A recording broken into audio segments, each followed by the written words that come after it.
This is the Wiiviewer, and I'm going to review EA Playground for the Wii.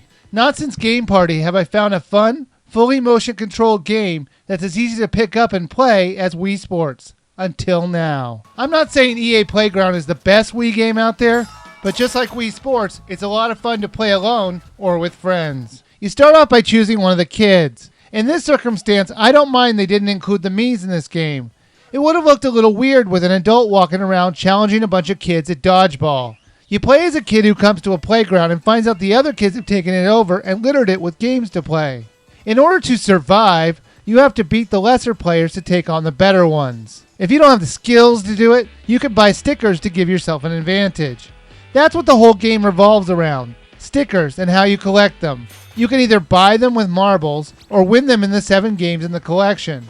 My only real problem with the game itself is that all the games aren't unlocked right off the bat. It's an annoying trait that a lot of Wii games seem to be adopting. We paid for this game. We shouldn't have to wait to play the games on it, especially since there's only 7 of them. One of the games isn't even unlocked until a good 40 minutes into the game, assuming you're good enough to win all the events up to that point. To move, you use the D-pad, and it's a bit stiff. I wish you could have moved around the environment by pointing at the screen. Before I get started talking about the games, I want to tell you to put your wrist strap on when you're playing this game. Trust me, I learned the hard way.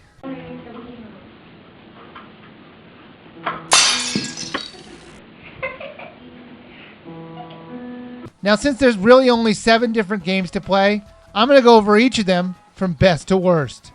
Dodgeball is about as simple as it is fun. You use the D-pad to move around, and to dodge the incoming balls, you quickly jerk the Wiimote to the right or left, depending on which way you want to dodge. You can also catch the ball if your timing's right. The matches are a best out of 3, and it can get really intense. Slot car racing is very easy to understand. Push A, and don't stop. You twist your Wiimote to the right or left to change tracks. Why would you want to do that? Because the other cars will put traps on the track. Or you might run into some red arrows that will slow you down to a crawl. The green arrows will speed you up, and you can also hit the A twice to do a speed boost. Kicks is basically a mix of volleyball and soccer. You turn your Wiimote from side to side to move the character you've selected.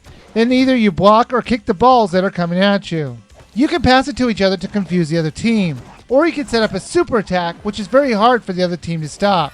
Wall ball is a game where you hit a ball against a wall. Alright, that's a bit obvious. But there is a bit of strategy involved because you can power up your hit by hitting the icons that show up randomly. Paper airplane racing is controlled the best out of all the games. You hold the Wiimote like a dart and you twist it from side to side and up and down to move your airplane. You have to avoid obstacles and go through checkpoints to increase your time to finish and win the level.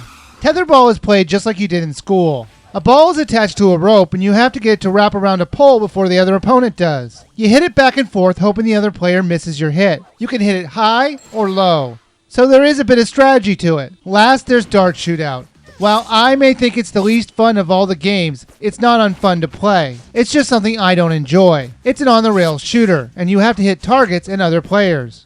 After you win against the lesser players to advance the game, they still have some replayability, because they challenge you to compete in other objectives for marbles. You can also collect marbles on the main screen, and there's a lot to find. They're not exactly hidden, so all it takes is a little persistence to find them all. In addition to the 7 games, there's also mini-games to play, like dribbling a ball or hoops.